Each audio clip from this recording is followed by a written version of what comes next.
হযরতে রাসূলের খাদেম ছিলেন হযরতে যায়েদ।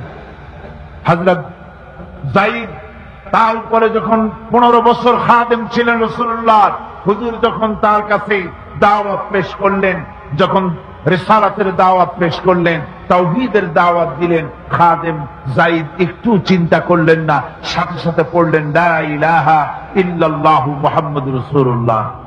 রাসূলের বন্ধু ছিলেন হযরত আবু বকর সিদ্দিক রাদিয়াল্লাহু তাআলা আনহু। 20 বছরের বন্ধু। কত বছরের বন্ধু? 20 বছর। 20 বছর বসে একজন বন্ধু আর একজন বন্ধুকে চিনতে মোটেই কিছু বাকি থাকে না। হযরত আবু বকর রাদিয়াল্লাহু তাআলা আনহু তার কাছে যখন রাসূলুল্লাহ নবুয়তের দাওয়াত পেশ করলেন, হযরতে আবু বকর রাদিয়াল্লাহু তাআলা আনহু এক মুহূর্ত দেরি করেন নাই, বলেছেন আপনার চরিত্র নবুয়তের চরিত্র। আগেই বুঝতে পেরেছি সাধারণ মানুষের চরিত্র এমন হতে পারে না। তিনিও কালেমা পড়ে মুসলমান হয়ে গেলেন। সাহাবায়ে কেরাম রাসূলের প্রতি এই মহব্বত, এই শ্রদ্ধা তারা পোষণ করেছেন। নবী তার চরিত্র দিয়ে মানুষের সামনে নিজেকে প্রকাশ করেছেন। তার চরিত্র দুই রকম ছিল না, চরিত্র একরকম ছিল। ব্যক্তিগত চরিত্র আর পারিবারিক চরিত্র দুরকম না। তার ব্যক্তিগত যে চরিত্র ওইটাই ছিল তার ঘরের চরিত্র, যেটা ছিল ঘরের সেটাই ছিল বাইরের। হযরত আয়েশা সিদ্দিকা রাদিয়াল্লাহু তাআলা আনহা সাহাবীদের প্রশ্নের জবাবে বলেছেন রাসূলের চরিত্র হচ্ছে কোরআন। রাসূলের চরিত্র কি? কোরআন। রাসূলুল্লাহ এই পৃথিবীতে কেন আসছেন? আসার কারণ হলো তিনি হচ্ছেন আদর্শ। আল্লাহর নবী বলেছেন লাকাদ কানা লাকুম ফি রাসূলিল্লাহি উসওয়াতুন হাসানাহ, তোমাদের জন্য গ্রহণযোগ্য মহত্তম আদর্শ হতেছে তোমাদের রাসূল। তোমাদের রাসূলের ভেতরে তোমাদের আদর্শ রয়েছে, তার কাছ থেকে তোমরা আদর্শ গ্রহণ করো। তিনি এতিমের আদর্শ, শিশুর আদর্শ, কিশোরদের আদর্শ, যুবকের আদর্শ, তরুণের আদর্শ, বৃদ্ধের আদর্শ, পিতার আদর্শ, নানার আদর্শ, স্বামীর আদর্শ, সেনাপতির আদর্শ, শ্রমিকের আদর্শ, রাষ্ট্রপ্রধানেরও সকলের জন্য আদর্শ। যেই যুগে বেহায়াপনার উলঙ্গপনা দিয়েছিল সমাজ ভর্তি, আল্লাহর ঘর তাওয়াফ করে নারী আর পুরুষেরা উলঙ্গ হয়ে, সেই যুগে রাসূলুল্লাহ যখন কাবা শরীফ রিকনস্ট্রাকশন হচ্ছিল, পুনর্নির্মাণ হচ্ছিল, তখন তিনি বহন করছিলেন পাথরগুলি মাথায় করে। তার চাচা তাকে বললেন তোমার তো বড্ড কষ্ট হচ্ছে, তুমি এখন এইটাকে ঘাড়ের উপরে, লুঙ্গিটা খুলা ঘাড়ের উপরে রেখে তারপর এটা বহন করো। হুজুর যখন লুঙ্গির গিরায় হাত দিয়েছেন খুলবেন এই চিন্তা করে, ঘাড়ের উপরে রেখে পাথর বহন করবেন, লুঙ্গির গিটে হাত দিয়েছেন, খোলেন নাই। লুঙ্গির গিটের উপরে হাত রেখে তিনি চিন্তা করলেন এতগুলি লোকের সামনে কাপড়টা খুললে পরে কি শরম হবে। কাপড়টা খোলেনি নাই, শুধু খুললে পরে কি লজ্জা হবে। এই আগাম শরমের অনুভূতিতে মুহাম্মদ সাল্লাল্লাহু আলাইহি ওয়াসাল্লাম বেহুশ হয়ে জমিনের উপরে পড়ে গেছে। আদর্শ কাকে বলে? শিশুর আদর্শ, কিশোরের আদর্শ, স্বামীর আদর্শ, পিতার আদর্শ, নানার আদর্শ, গোটা পৃথিবীর সমস্ত মানুষের আদর্শ রাসূল করিম সাল্লাল্লাহু আলাইহি ওয়াসাল্লাম। তার কাছে তিনি স্ত্রীদের আদর্শ ছিলেন, তিনি নানার আদর্শ ছিলেন। ইমাম হোসাইনকে তিনি কোলে নিচ্ছেন, ঘাড়ে উঠছে বাচ্চা, বুকের উপরে উঠছে। একজন সাহাবী বলছেন হুজুর বাচ্চা পেলে আপনি এত আদর করেন, আমার তো 6-7টা ছেলে মেয়ে, আমি মোটে কোলেও নিই না আর জীবনে একবার সুমাও খাই না, আমার মোটে ইচ্ছাই করে না। হুজুর বললেন আল্লাহ যদি তোমার দিলের মধ্যে রহম পয়দা না করেন তো আমি কি করতে পারি। হুজুর বাচ্চাকে নিয়ে আদর করছেন। ইমাম হোসাইনকে বলছেন হোসাইন কে বড় বলো তো, তুমি বড় না আমি বড়? হোসাইন বলছেন নানাজি আমি আপনার থেকে বড়। আশ্চর্য কথা, তুমি আমার থেকে বড় কিভাবে? হোসাইন বলছেন নানাজি বলুন তো আপনার পিতার নাম কি? হুজুর বলছেন আমার পিতার নাম আব্দুল্লাহ। হোসাইন বলছেন এই আব্দুল্লাহ এই পর্যন্তই শেষ, আপনি তো আমার পিতার মতো পিতা পান নাই, আমার আব্বার মতো আব্বা আপনার আছে। আমার আব্বাকে বলা হয় আসাদুল্লাহিল গালিব, সমস্ত কাফেরদের জন্য বিজয়ী বীর বাঘ আমার আব্বা। এবং আমার আব্বা সম্পর্কে আপনি বলেছেন আনা মদিনাতুল ইলম ওয়া আলিয়ুম বাবুহা, আমি হচ্ছে একটি জ্ঞানের রাজ্য আর আলী হচ্ছে সেই রাজ্যে প্রবেশের প্রধান তোরণ। আমার বাপের মতো বাপ আছে আপনার? হুজুর আশ্চর্য হয়ে গেলেন, বাচ্চা বলে কি? হোসেন বলছে নানাজি এবার কোন তো দেখি, এবার বলুন তো দেখি আপনার মায়ের নাম কি? হুজুর বলছেন আমার মায়ের নাম আমেনা।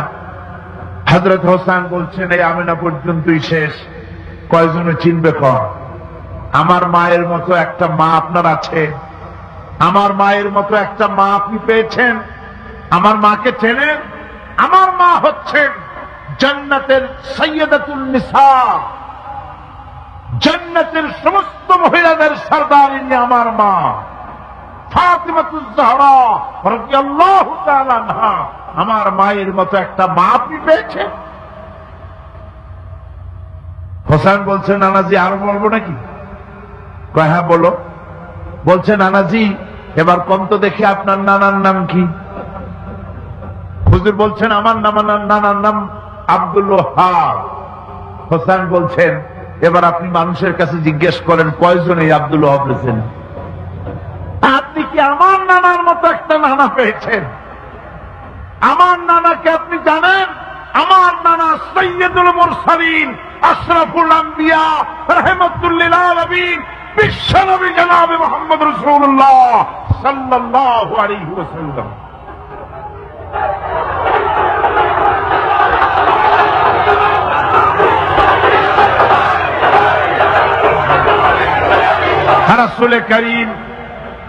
রাসূল করিম সাল্লাল্লাহু আলাইহি ওয়াসাল্লাম হোসেনকে বুকের সাথে জড়িয়ে ধরে হোসেনের ঠোঁটের উপরে, তার চিবুকের উপরে, তার গণ্ডদেশে, তার কপলে বারবার চুমো খেতে লাগলেন আর বললেন নানা আমি আজকে তোমার সামনে হেরে গেলাম। সুবহানাল্লাহ ওয়া বিহামদিহি। কি আদর করতেন তিনি বাচ্চাদেরকে। রাসূলুল্লাহ রাস্তা দিয়ে যেতেন আর বাচ্চারা খেলাধুলা ছেড়ে রাসূলের কাছে ছুটে আসতো। একবার তো রাসূলুল্লাহ একটা বাচ্চার মাথায় হাত বুলিয়ে খেলা ছেড়ে দিয়ে ছুটে আসছে। হুজুর তাকে জিজ্ঞেস করলেন তোমার সাথে যে পাখিটা থাকতো সেই লাল পাখিটা কই? ছেলে তো কেঁদে ফেললো। ছেলে বলে ফেললো যে আপনি বিশ্বনবী, আমি একটা ছোট্ট মানুষ, আমার পাখির খবর আপনি রাখেন। সুবহানাল্লাহ ওয়া বিহামদিহি। রাসূলুল্লাহ তার চরিত্র দিয়ে মানুষকে জয় করেছিলেন, মহব্বত দিয়ে। তরবারি দিয়ে ইসলাম প্রতিষ্ঠিত হয় নাই, ইসলাম এসেছে মহব্বত দিয়ে, উদারতা দিয়ে, ভালোবাসা দিয়ে। তরবারি দিয়ে ইসলাম বিজয় হয় নাই পৃথিবীর বুকে। পিতামাতার প্রতি ভালোবাসা ইসলামের এক মহান শিক্ষা, যা দেখতে পাওয়া যায় রাসূলুল্লাহ সাল্লাল্লাহু আলাইহি ওয়াসাল্লামের চরিত্রে। আল্লাহ রাব্বুল আলামিন বলেন ওয়াকুল লাহুমা কাওলান কারীমা, মা বাবার সঙ্গে সম্মানজনক কথা বলো, খবরদার বেয়াদবি করবে না। আর মা বাপের জন্য, তাদের জন্য আমি আল্লাহ রাব্বুল আলামিনের কাছে দোয়া করো রব্বিরহামহুমা কামা রাব্বায়ানি সাগীরা। পড়েন সবাই রব্বিরহামহুমা কামা রাব্বায়ানি সাগীরা। আল্লাহ রাব্বুল আলামিন শিখাই দিলেন বান্দারে তোর মা বাপের জন্য আমার কাছে দোয়া কর। আয় আল্লাহ আমার মা বাপ যেমন ছোট্টবেলায় আমাকে স্নেহের কোলে লালন পালন করেছে, মাবুদ গো আমার মা বাপকে তোমার রহমতের কোলে লালন পালন করো। আল্লাহ শিখাই দিচ্ছে। হাদিস শরীফ এসেছে, হুজুর বসে আছেন মসজিদে নববীতে, সাহাবায়ে কেরাম বসা। এক বৃদ্ধা মহিলা প্রবেশ করেছেন মসজিদে, হুজুর তাকে দেখে দাঁড়ায় গেলেন। মহিলা আসার পর নবীজি নিজের গায়ে চাদর বিছিয়ে দিলেন। মহিলা চলে যাওয়ার পর সাহাবায়ে কেরাম জিজ্ঞেস করলেন হুজুর একজন সাধারণ মেয়ে লোকের জন্য হুজুর নিজের চাদর বিছাইলেন, বুঝলাম না ফজিলত কি, চিনলাম না মেয়ে লোকটাকে। হুজুর বলেন সাহাবীরা চাদর তো ভালো, হক তো আদায় করতে পারি নাই, চিনতে পারো নাই, তোমরা বুঝতে পারো নাই। আমি দুনিয়া আসার পর আমার মায়ের দুধ আমার কিসমতে তেমন হয় নাই, আমি আমার মায়ের যত্ন তেমন পাই নাই, স্নেহ আদর তেমন পাই নাই। যার বুকের দুধ খাইয়া, যার কোলে কাখে চড়ে আমি বড় হয়েছি, ইনি আমার সেই দুধ মা হযরতে হালিমাতুস সাদিয়া। বন্ধুরা, মা যদি বেঁচে থাকে, রাত্রে বাড়ি গিয়ে পায়ে ধরুন, বলেন মা অন্যায় করেছি, জীবনে বহু বেয়াদবি করেছে, আমার মাফ করে দাও। বিশ্বাস করুন, মা বাপের যদি খেদমত করেন, মা বাপ যদি রাজি থাকে, রিস্কে, খাদ্যে, টাকায়, ইজ্জতে জীবনও কষ্ট হবে না। বিপদে অবিচলতার মুক্ত প্রতীক বিশ্বনবী মুহাম্মদ সাল্লাল্লাহু আলাইহি ওয়াসাল্লাম।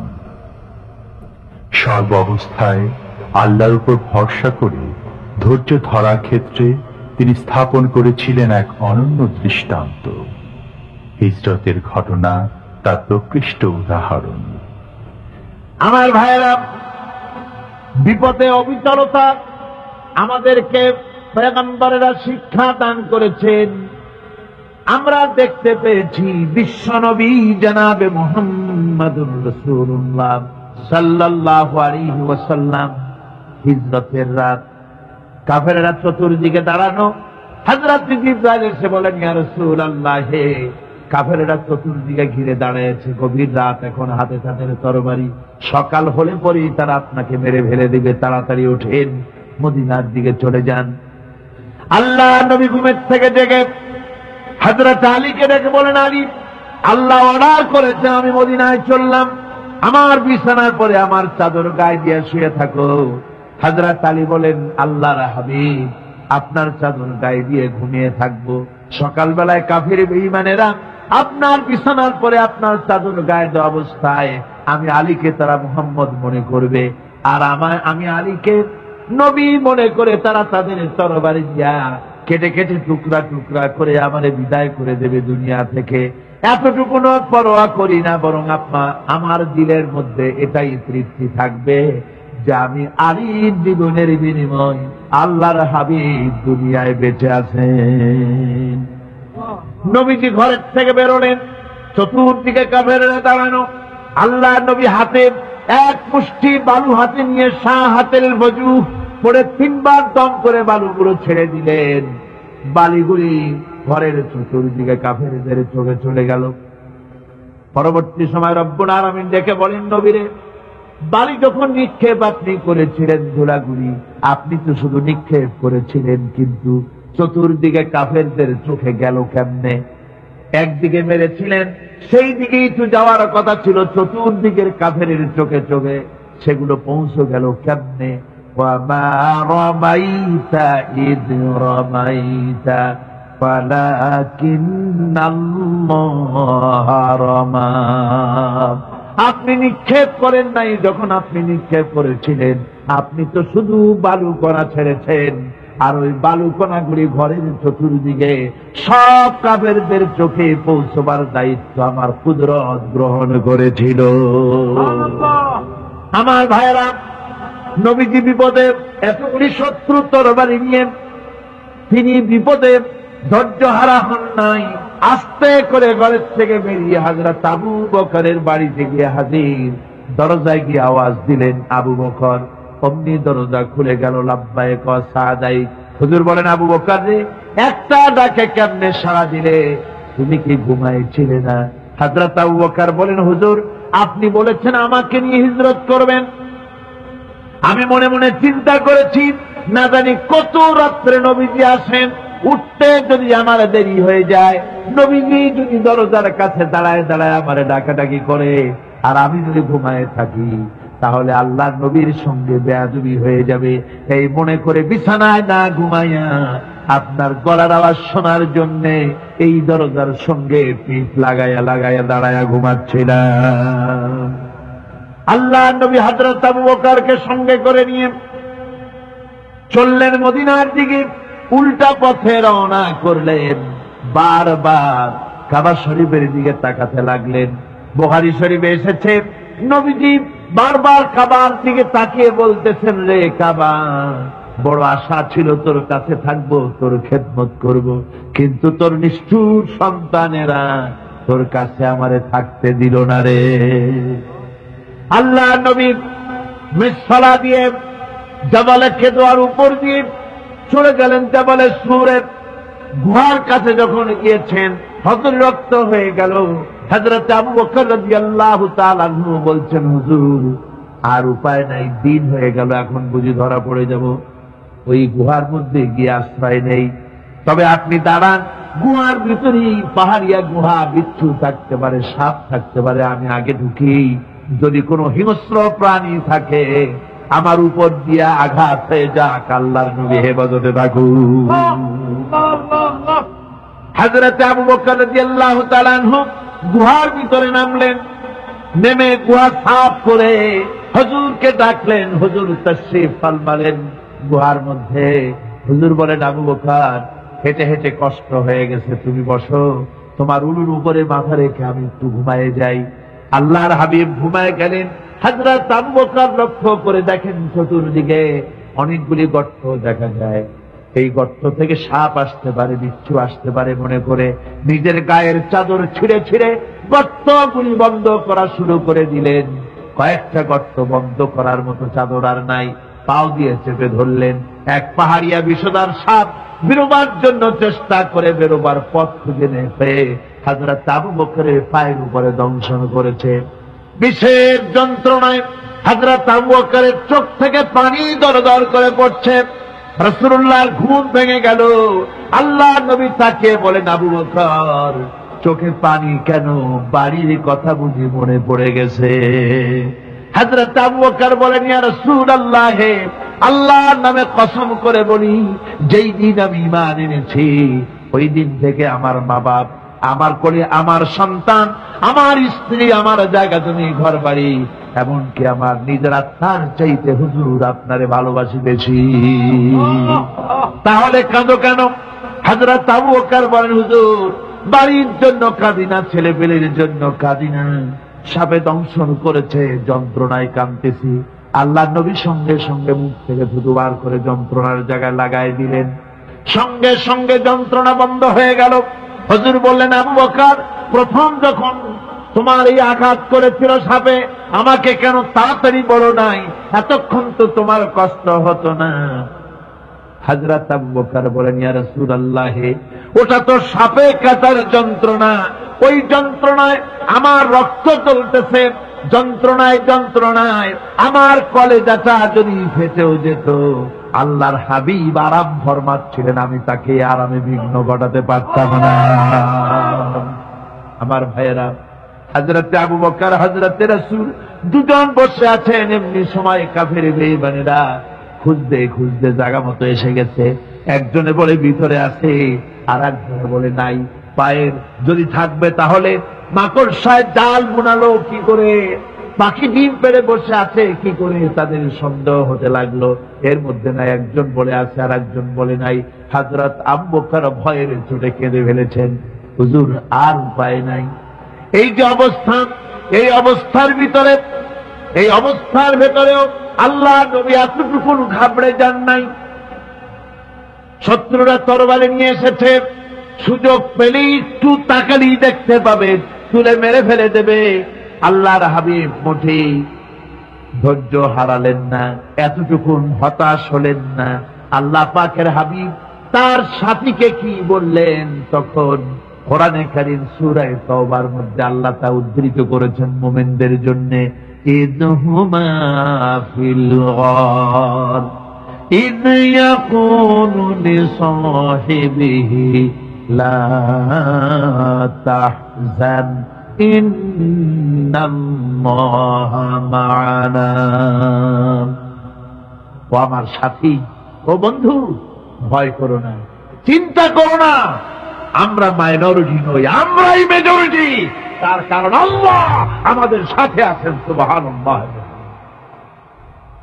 রাসূলুল্লাহ সাল্লাল্লাহু আলাইহি ওয়াসাল্লাম অত্যন্ত সাদাসিধে জীবন যাপন করতেন। হিজরত করে মদিনায় গিয়ে ইসলামী রাষ্ট্র কায়েম করার পরও তার দায়িত্বটা কাটেনি। হাদিসে এসেছে সে কথা। হযরত আবু হুরায়রা রাদিয়াল্লাহু তাআলা আনহু বলেন, আমি রাসূলুল্লাহর কাছে গেলাম, হুজুরকে গিয়ে সালাম করলাম। আল্লাহর নবী সালামের জবাব দিলেন, কিন্তু দেখতে পেলাম মুখ নড়ে, আওয়াজ বেরোলো না। কারণ কি?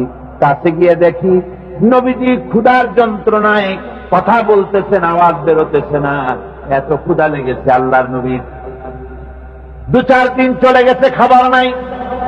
রাসূলুল্লাহ সমস্ত গনিমতের মাল, যাকাত সদকার মালগুলি, খাদ্য দ্রব্যগুলি 2 হাতে বিতরণ করেছেন। নিজের পেটে খাবার নাই, মানুষকে দিতেছেন। দিতে দিতে এশার নামাজ পড়ে নবীজি ঘরের মধ্যে প্রবেশ করে হযরত আয়েশা সিদ্দিকা রাদিয়াল্লাহু তাআলা আনহাকে ডেকে বলেন, আয়েশা রে, সারাদিন কষ্ট করেছি, দারুণ ক্ষুধা লেগেছে, তাড়াতাড়ি করে কিছু খাবার আমারে এনে দাও।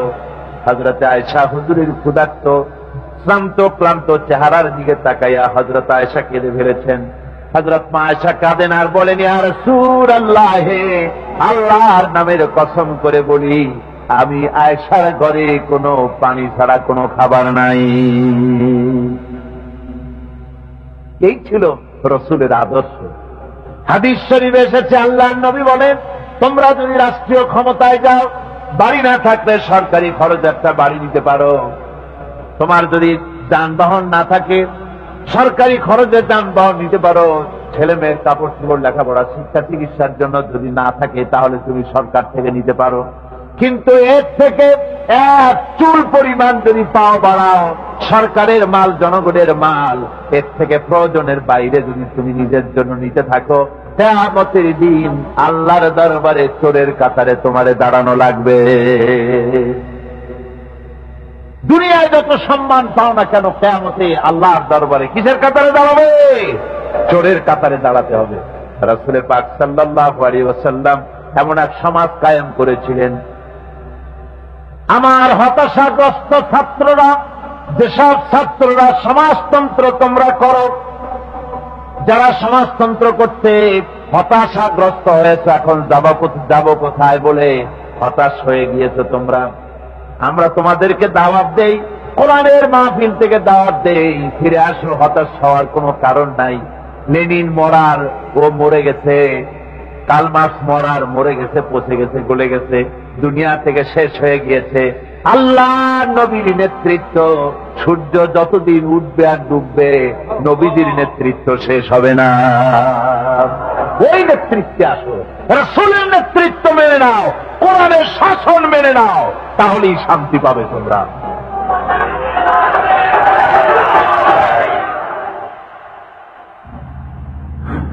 আল্লাহর নবী দুপুরে আরাম করতেছিলেন।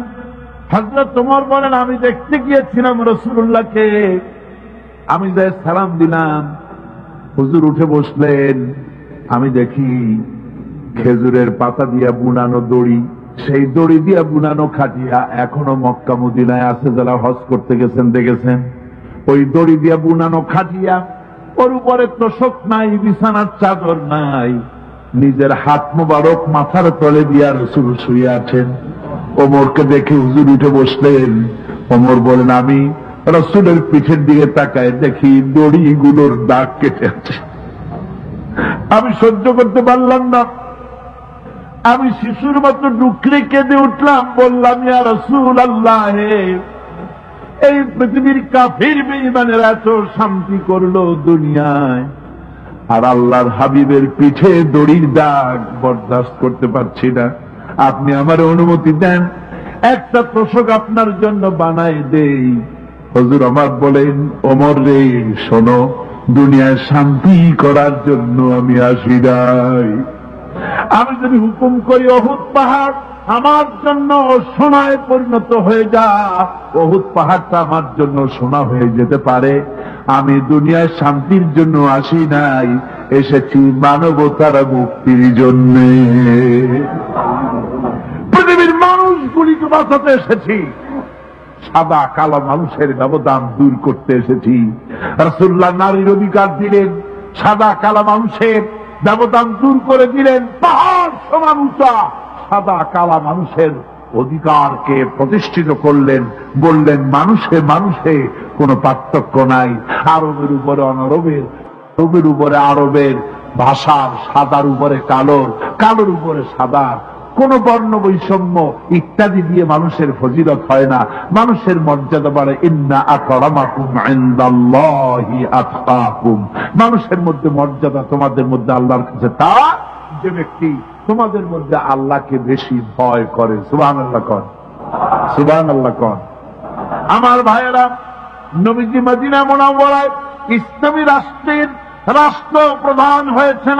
আজ বাজারে যেতেছেন, যাওয়ার সময় ডেকে ডেকে বলেন, বিধবাদের বাড়ির সামনে দিয়ে যায়, তোমাদের বাজার লাগবে নাকি? এতিমের বাড়ির সামনে থেকে যায়, তোমাদের বাজার লাগবে নাকি? আমারে বলো, আমি বাজার করে আইনা দেব। নিজের পেটে খাবার নাই, দুয়ারে দুয়ারে খাবার পৌঁছে গেছে, খাবারের অভাব নাই, মানুষ খাওয়া পেয়েছে, পড়া পেয়েছে, চুরি ডাকাতি বন্ধ হয়ে গেছে। হুজুর বলেন, খায়রুল কুরুনে কারনি, সর্বশ্রেষ্ঠ যুগ আমার যুগ। সুদ বন্ধ হয়ে গেল। রাসূলুল্লাহ বললেন, সুদ আর চলবে না, হারাম। সুদ বন্ধ হয়ে গেল। হুজুর ব্যাংক চালু করে দিলেন। ব্যাংকের নাম হলো বাইতুল মাল। কি নাম হলো? এই ব্যাংক যেদিন রাসূলুল্লাহ উদ্বোধন করেন, আল্লাহ নবী বাইতুল মাল ব্যাংক উদ্বোধনের দিনে যে বক্তৃতা করলেন বুখারীতে, সেই বক্তৃতা লেখা হয়ে গেল। আল্লাহ নবী বলেন, মান তারাকা দায়নান আও দিয়ান ফালাইয়া।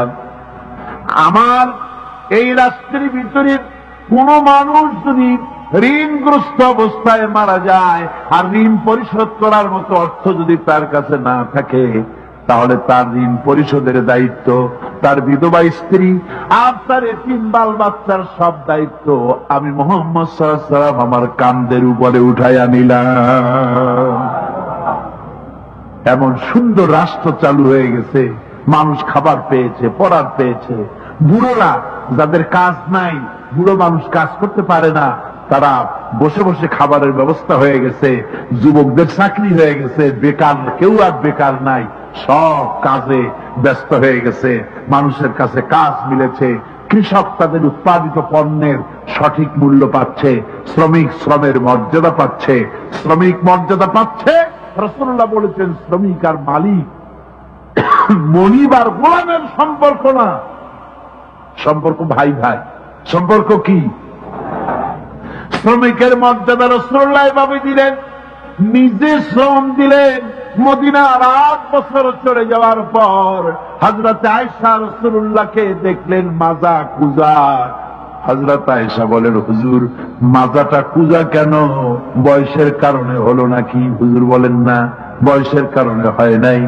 এই মদিনার চতুর্দিকে কাফির বেঈমানেরা যখন মদিনাকে আক্রমণ করেছিল, আমি তখন মদিনার চতুর্দিকে খন্দক পরিখা খনন করেছিলাম। 3 মাইল লম্বা, 15 ফিট গভীর, 30 ফিট চওড়া। সাহাবীরা মাটি কেটেছে, আমি মাটি বহন করেছি, আবার আমি মাটি কেটেছি, সাহাবীরা মাটি কেটেছে। মাটি কেটে আর মাটির ঝুড়ি বহন করে করে কোমরে যে বেদনা হয়েছিল, আজ পর্যন্ত সেই বেদনা সেরে যায় নাই। এই হলো আমার রাসূল, এ হলো বিশ্ব নবী। কি নবী? চিল্লা এখন, কি নবী?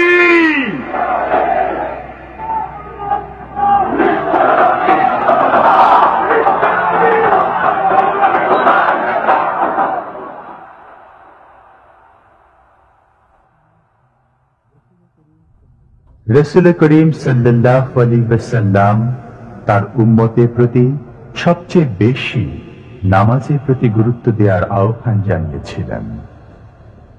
ব্যক্তিগত জীবনেও তিনি তার প্রতিফলন ঘটিয়েছেন। এই সম্পর্কে এখন বক্তব্য রাখছেন হযরত মাওলানা দিলওয়ার হোসাইন সাঈদী। প্রযোজনায় CHP, পরিবেশনায় স্পন্দন অডিও ভিজুয়াল সেন্টার, ঢাকা। আল্লাহ পাক বলছেন, وَأَنذِرْ عَشِيرَتَكَ الْأَقْرَبِينَ। তোমার নিকটবর্তী যারা আছে তাদেরকে তুমি আল্লাহর ভয় দেখাও। নামাজের জন্য তাদেরকে বলো, আল্লাহর ভয় তাদের অন্তঃকরণের মধ্যে সৃষ্টি করে দাও। আর এই নামাজ পড়তে হবে জামাতের সাথে। নামাজ পড়তে হবে কিছুর সাথে? জামাতের সাথে। রাসূল করিম সাল্লাল্লাহু আলাইহি ওয়াসাল্লাম বলছেন, হুজুরের কাছে, আল্লাহর নবীর কাছে হযরত আবু হুরায়রা রাদিয়াল্লাহু তাআলা আনহু হাদিসটি বর্ণনা করেছেন। হুজুরের কাছে একজন অন্ধ লোক এলো। সে অন্ধ লোক এসে বললেন, হুজুর আমি তো চোখে দেখি না, জামাতের যে গুরুত্বের কথা আপনি বললেন, আমাকে কি রুখসত দেওয়া যায় নাকি? আমি অনেক সময় সাথী সঙ্গী পাই না, আমাকে কি রুখসত দেওয়া যায় নাকি? হুজুর বললেন, হ্যাঁ তোমাকে রুখসত দেওয়া গেল। অন্ধ যখন হেঁটে যাচ্ছিলেন, নবীজি তাকে আবার ডাকলেন, ডেকে জিজ্ঞেস করলেন, অন্ধ নামাজের মসজিদের আজান কি তোমার কানে যায়? বলে, হ্যাঁ আমি আজান শুনি। হুজুর বললেন, আজানের জবাব দিবা, মসজিদে এসে জামাতে নামাজ পড়বা। একজন অন্ধকে রুখসত দেওয়া হয় নাই। মসজিদে আজান শোনার পর ঘরে বসে যদি নামাজ আদায় করেন, নামাজের হক আদায় হবে না। হুজুর সাল্লাল্লাহু আলাইহি ওয়াসাল্লাম বলেছেন, মসজিদে আজান হওয়ার পর যে ব্যক্তি ঘরে বসে নামাজ পড়ে, আমার ইচ্ছা হয় ঘরটা আগুন দিয়ে জ্বালায় দেই। কে বলতেছেন? রাহমাতুল লিল আলামিন, রাহমাতুল লিল আলামিন বলতেছেন। ঘরের মধ্যে যদি মেয়ে লোক আর বাচ্চারা যদি না থাকতো, তাহলে আমার ইচ্ছা হয় আমি বলি আগুন দিয়ে ঘরটারে জ্বালায় দাও। এই ঘরের মহব্বতেই তো সে বাইর হয় না। নামাজের এত বড় গুরুত্ব দেওয়া হয়েছে। আমার বন্ধুগণ, এই নামাজের জামাতি আল্লাহর নবীর জীবনের শেষ নামাজ জামাতে আদায় করেছেন। জীবনের শেষ নামাজটাও জামাতে আদায় করলেন। তখন তার এমন অবস্থা, এত অসুস্থ, দাঁড়াতে পারেন না, হাঁটতে পারেন না। দুইজন সাহাবীর কাঁধের উপরে ভর করে তারপরে বহু কষ্ট করে মসজিদে গিয়ে নামাজ আদায় করেছেন। খুতবা দিয়েছেন, বললেন, খুতবা দিতে গিয়ে বললেন, আজ থেকে মসজিদে নববীর চতুর্দিকের সকলের দরজা বন্ধ হয়ে যাবে, শুধু আবু বকরের দরজাটা খোলা থাকবে। আল্লাহর নবী বললেন, আল্লাহ রাব্বুল আলামিন এই পৃথিবীতে তার এক বান্দাকে জাগতিক সব সম্পদ দিতে চেয়েছিলেন, কিন্তু সে বান্দা সব জাগতিক সম্পদকে উপেক্ষা করে মাবুদের সঙ্গে দেখা করা বেশি জরুরি, বেশি পছন্দ মনে করেছেন। এতটুকুন কথা নবীজি বললেন, কেউ কিছু বুঝলো না। হযরতে আবু বকর রাদিয়াল্লাহু তাআলা আনহু হুজুরের এই কথা শুনে কাঁদতে কাঁদতে তিনি অস্থির হয়ে যাচ্ছেন। সাহাবীরা চিন্তা করলেন, হুজুর কান্না কার কথা বলেছেন, তাতে কান্নার কি আছে? বড় বৃদ্ধ, জ্ঞান বৃদ্ধ হযরতে আবু বকর রাদিয়াল্লাহু তাআলা আনহু বুঝতে পেরেছেন, এই পৃথিবীর সব সম্পদ তো আল্লাহ হুজুরকেই দিতে চেয়েছিলেন। তিনি সমস্ত সম্পদকে উপেক্ষা করে তার মাবুদের সঙ্গে দেখা করার জন্য প্রস্তুতি নিয়েছেন। তার মানে হলো আল্লাহ নবী বিদায় হয়ে যাবেন, আমরা নবী থেকে এতিম হয়ে যাব। নবীজি ঘরের মধ্যে প্রবেশ করলেন, প্রচন্ড জ্বর এলো। এই প্রচন্ড জ্বর নিয়ে তিনি শুয়ে আছেন, কখনো বেহুশ কখনো হুশ। এর মধ্যে সারা জান হয়ে গেল। সাহাবীরা বহুক্ষণ অপেক্ষা করে হযরত আবু বকরের ইমামতিতে নামাজ শুরু করলেন। হুজুরের হুশ এলো, প্রশ্ন করলেন, আয়েশা রে, এখন কোন সময়? হযরত আয়েশা বলেন, ইয়া রাসূলুল্লাহ, মসজিদে নববীতে নামাজ শুরু হয়ে গেছে। সাহাবীরা অনেকক্ষণ অপেক্ষা করে আমার বাবার ইমামতিতে নামাজ পড়তেছে সবাই, কিন্তু সাহাবীরা কেঁদে কেঁদে নামাজের মধ্যেই কাঁদতে কাঁদতে অস্থির হয়ে যাচ্ছে। তাদের মনের ধারণা হয়েছে নবীজির পেছনে নামাজ পড়ার কিসমত থেকে তারা মাহরুম হয়ে গেল। নবীজি বলেন, আয়েশা দরজা খুলে দাও আর আমার মাথাটা একটু উঁচু করে ধরো। আমি একটু নামাজের দৃশ্যটা দেখি। দরজা খুলে দেওয়া হলো, নবীজির মাথা উঁচু করে ধরা হলো। নামাজের জামাতের দৃশ্য দেখে নবীজি আবার শুয়ে পড়লেন। হযরত আয়েশা লক্ষ্য করে দেখেন নবীজির দুই চোখের কোনা দিয়া পানি পড়তেছে। মা আয়েশা জিজ্ঞেস করেন, ইয়া রাসূলুল্লাহ, নামাজের দৃশ্য দেখে চোখে কেন পানি এলো? হুজুর বলেন, আয়েশা রে, এটা কোন দুঃখের পানি নয়, এটা তৃপ্তির পানি।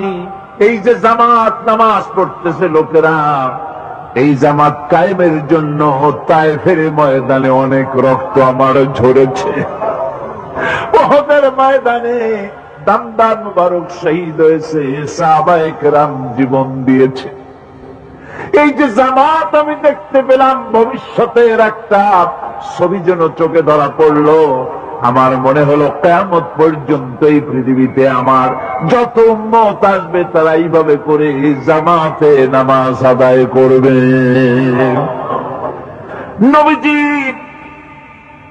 মাথার কাছে মালাকুল মউত যখন এসে গেছেন, আমার ভাইরা, এই পৃথিবীতে যত নবীরা এসেছিলেন, মৃত্যুর সময় সমস্ত নবীরা শেষ কথা যেটা বলেছেন, হাদিস, সমস্ত নবীরা উম্মতের জন্য মৃত্যুর মুহূর্তে শেষ কথা যেটা বলেছেন সেটা হলো আসসালাত, আসসালাত, নামাজ, নামাজ।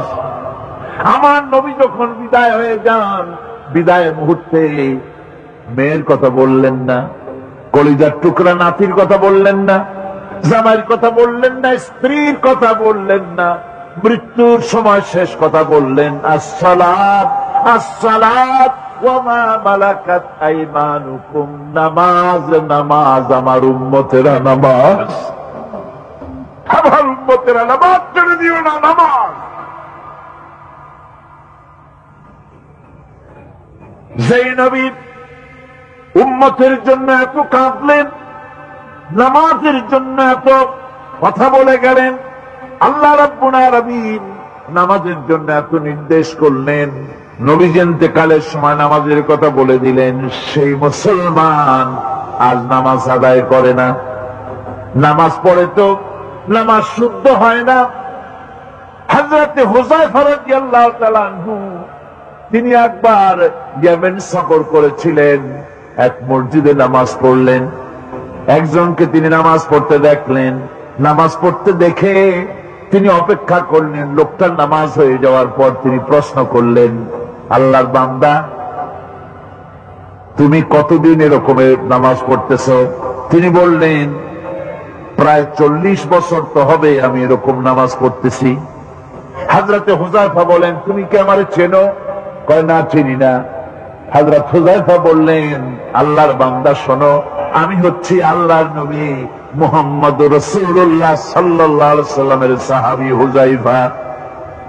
ও আল্লাহর বান্দা, তুমি যেভাবে নামাজ পড়েছো এইরকম যদি 40 বছর নামাজ পড়ে থাকো, আল্লাহর কসম করে বলি, নবীজি যে নামাজ শিখাইছেন তোমার সে নামাজ হয় নাই।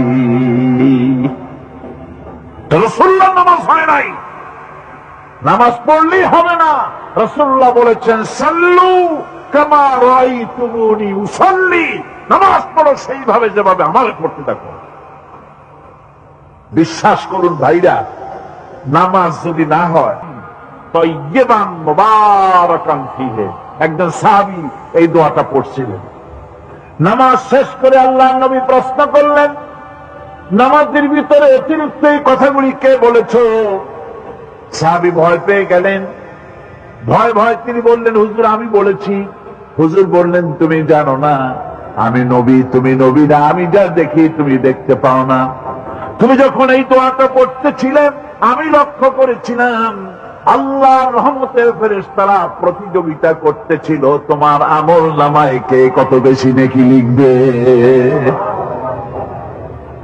রুকুতে দাঁড়ায়া এটা পড়বেন, সেজদায় চলে যাবেন, 2 সেজদার মাঝখানে ততক্ষণ বসে থাকবেন যতক্ষণ একটা সেজদার ভিতরে ছিলেন। পড়বেন, আল্লাহুম্মা গফিরলি ওয়ারহামনি ওয়াহদিনি ওয়াআফিনি ওয়ারযুকনি।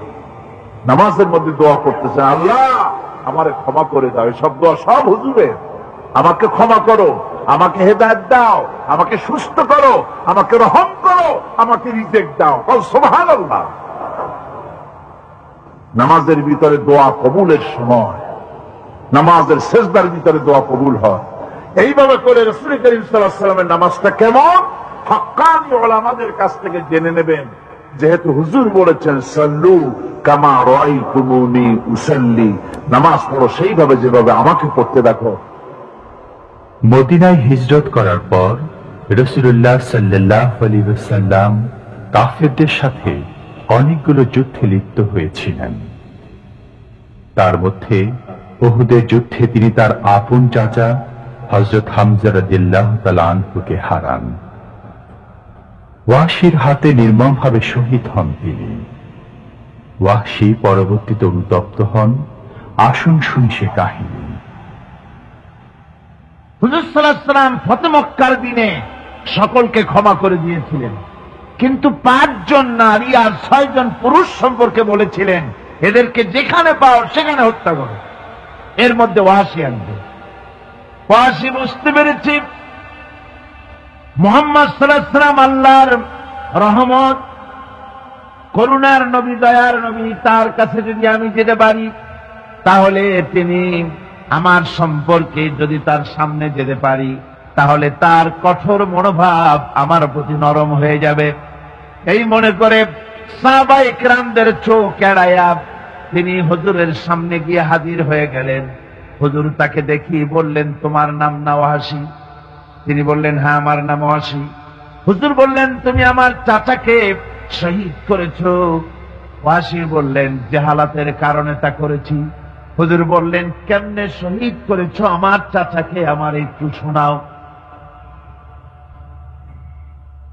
ওয়াহশী বলতে লাগলেন, আমি বল্লম দিয়ে হযরতে হামজার শরীরকে এফোড় ওপড় করে দিয়েছি, তারপরে তার বুককে খঞ্জর দিয়ে ফেরে বুকের ভিতর থেকে কলিজাটা বের করে নিয়ে আমি হাতে দিয়ে দিয়েছি হেন্দাই কলিজা চিবিয়ে চিবিয়ে খেয়েছি। রাসূল পাক সাল্লাল্লাহু আলাইহি ওয়াসাল্লাম হাদিস শরীফে এসেছে, ওয়াহশীর বর্ণনা যখন তিনি শুনতেছিলেন রাসূলের চোখ থেকে তখন পানি পড়ে দাড়ি মোবারক ভিজে ভিজে পড়তেছিল। ঘটনা শোনার পর রাসূলুল্লাহ বললেন, ওয়াহশী তুমি কি চাও? ওয়াহশী বললেন, আমি ইসলাম কবুল করতে চাই। হুজুর তাকে মুসলমান বানালেন। বললেন, তুমি মুসলমান হলে কিন্তু সব সময় তুমি আমার সামনে আসবে না, তার কারণ তোমাকে দেখলে পরে আমার মনের ভিতরে আমার চাচার কথা মনে উঠে যাবে। আমি আমার আব্বাকে পাই নাই, আব্বার স্নেহ যত্ন আমার কিসমতে তেমন হয় নাই। আমার চাচা হামজা আমাকে পিতাগত করে আমাকে স্নেহ করেছে, তোমাকে দেখলে পরে তার কথা মনে পড়বে, সুতরাং তুমি সবসময় আমার সামনে আসবে না। ওয়াহশী সেদিন শপথ নিয়েছিলেন, রব্বুল আলামিন আমি জাহালাতের কারণে যেই বল্লম দিয়ে ইসলামের একজন শ্রেষ্ঠ সন্তানকে আমি শহীদ করে ফেলেছিলাম, আমি বুঝতে পারি নাই। ওই বল্লমটা আমি হেফাজতে রেখে দিয়েছি। তুমি আমার এই দোয়া মঞ্জুর করো, আমি যেন এই বল্লম দিয়ে এই পৃথিবীর নিকৃষ্ট ইসলামের কোন দুশ্মনকে যেন আমি শেষ করে দিতে পারি। আল্লাহ পাক দোয়া তার মঞ্জুর করে দিলেন।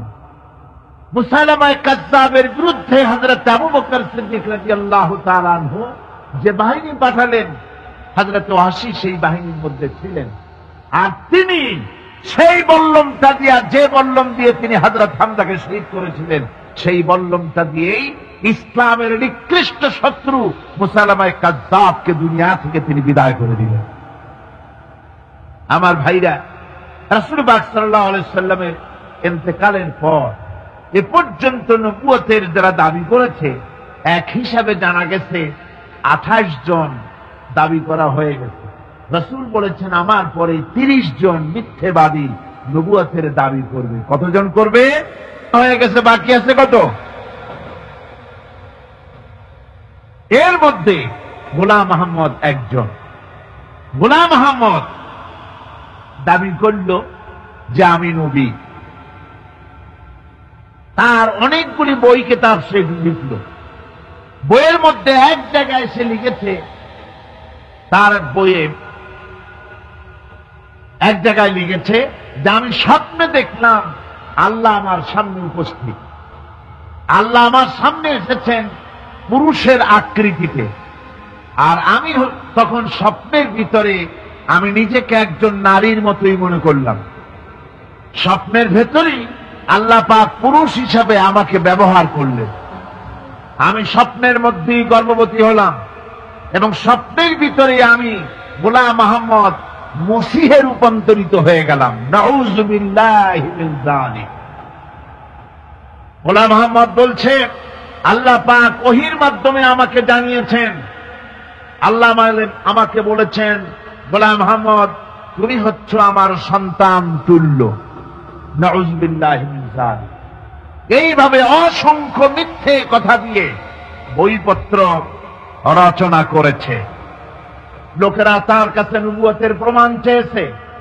আসলে শরীয়তের বিধান হচ্ছে হুজুরের পরে যদি কেউ নবুয়তের দাবি করে তাহলে তাকে সে নবী কিনা এর কোন প্রমাণ তার কাছে চাওয়া জায়েজ নাই। যেহেতু প্রমাণ চাইতে গেলে বোঝা যায়, সন্দেহ হয় কিছুটা প্রমাণ দিতে পারলে তাহলে সে নবী হবে। কথা বুঝতে পেরেছেন? এই জন্য রাসূলের পরে যদি কেউ নবুয়তের দাবি করে তাহলে তার কাছে নবুয়তের দাবির কোন প্রমাণও চাওয়া যাইবে না। বিনা প্রমাণে রাসূলের পরে নবুয়তের দাবি যেই করবে সে কি হবে? যারা বলেন কি হবে? কাফের হয়ে যাবে। দুনিয়ার সমস্ত উলামা, সমস্ত মুহাদ্দিস, সমস্ত মুফাসসির, দুনিয়ার সমস্ত মুফতি সব একমত, কোন দ্বিমত নাই, গোলাম মোহাম্মদ কাদিয়ানী কাফের। তার অনুসারীরাও তার জামানায় মাওলানা আতাউল্লাহ শাহ বুখারী রহমতুল্লাহ আলাইহি তার সঙ্গে একটা বহস হলো। যেহেতু গোলাম মোহাম্মদ বলেছিল যে আমার এই 40 দিনের মধ্যে কেউ প্রতিবাদ করুক যেগুলি আমার ওহী নয়। হযরত মাওলানা আতাউল্লাহ শাহ বুখারী রহমতুল্লাহ আলাইহি সেই যুগের একজন শ্রেষ্ঠ আলিম, তিনি বললেন, আমি তোমার কাছে কোনো প্রমাণ চাই না তুমি নবী কিনা। আমি জানি তুমি মিথ্যেবাদী, তবে তোমাকে বলতে হবে তুমি এই শক্তি কোথায় পেলে। গোলাম মোহাম্মদ বলল, কোরআন শরীফেই আছে আমার এই শক্তির উৎস। কোথায়? বলল যে এই যে আয়াতটা আমি আপনাদের সামনে তেলাওয়াত করেছি, ঈসা আলাইহিস সালামের ওই কথাই গোলাম মোহাম্মদ বলল যে হযরত ঈসা আমার সম্পর্কে বলেছেন, ইয়াতি মিন বাদি ইসমুহু আহমদ, আমার পরে একজন নবী আসবেন, রাসূল আসবেন, তার নাম হবে আহমদ, আমি সেই আহমদ। মাওলানা আতাউল্লাহ বুখারী বলছেন, তোমার নাম তো আহমদ না, তোমার নাম হচ্ছে গোলাম আহমদ। তার অর্থ হলো হযরত ঈসা আলাইহিস সালাম যে আহমদের কথা বলেছেন তুমি সেই আহমদের গোলাম। গোলাম আহমদ বললেন, দেখুন আমার নামের প্রথম শব্দ গোলাম, এটা হচ্ছে আমার লকব। আমি আমার নামের লকবটা ছেড়ে দিলাম, বাদ দিয়ে দিলাম, আর ব্যবহার করব না। তাহলে তো আমি আহমদ থাকি, আপনি তো আর আপত্তি করতে পারেন না। মাওলানা বুখারী বললেন, নামের প্রথম শব্দ বাদ দেওয়া যদি জায়েজ হয় তাহলে তোমার ফতোয়া দিয়ে আমার নামের প্রথম শব্দ বাদ দিয়ে দিলাম। আমার নাম আতা আল্লাহ, নামের প্রথম শব্দ আতা বাদ দিয়ে দিলাম। তো আতা যদি বাদ দেই তাহলে আল্লাহ হই, আর আল্লাহ হয়ে বলছি তোমার মতো গাধাকে নবুয়ত আমি দেই নাই। এরপর এই পৃথিবীর নিকৃষ্ট পাপী এই কাফেরের মউত হলো কোথায়? জোরে বলেন, এই কাফেরের মউত হলো কোথায়? পায়খানার ভেতরে মউত হয়েছে। কিয়ামত যখন হবে তখন সবাই ভয়ে কাঁপতে থাকবে। মহান রব্বুল আলামিনের সামনে কেউ টু শব্দটি পর্যন্ত করার সাহস পাবে না। দুনিয়ায় যত নবী পয়গম্বর এসেছিলেন তারাও সে সময়ে ভয়ে চুপ থাকবেন। কেবলমাত্র আল্লাহর অনুমতি সাপেক্ষে সেদিন বিশ্বনবী রাহমাতুল্লিল আলামিন রাসূলুল্লাহ সাল্লাল্লাহু আলাইহি ওয়াসাল্লাম তার উম্মতের জন্য শাফায়াত করার সুযোগ পাবেন। কিয়ামতের দিন 50,000 বছর মানুষেরা হাসরের ময়দানে দাঁড়িয়ে থাকবে। 50,000 বছর বিচারের দিনটা লম্বা হবে 50 আলফা সানা মিম্মা তাউদ্দুন। এই পৃথিবীতে তোমাদের গণনা মতে 50,000 বছর যত বড় লম্বা, কিয়ামতের বিচারের দিনটা হবে অত বড় লম্বা। মানুষেরা হয়রান হয়ে যাবে। মানুষের মাথার চান্দি, গুনাহগারের মাথার চান্দি ফেটে গিয়া মগজগুলি গলে গলে পড়তে লাগবে। জিহ্বাটা ঝুলে কুকুরের মতো নাভিস্থল পর্যন্ত পড়ে যাবে। সারা ময়দানে পানি পানি বলে চিৎকার হতে থাকবে। মানুষেরা বিভীষিকাময় দৃশ্য দেখে হয়রান হয়ে যাবে। ভয়ের চোটে কলিজা গলার কাছে চলে আসবে। কোনো উপায় নাই। মানুষেরা হয়রান হয়ে গিয়ে হযরত আদম আলাইহিস সালামের কাছে যাবেন। আল্লাহর কাছে একটু সুপারিশ করেন, আমাদের বিচার হয়ে যাক।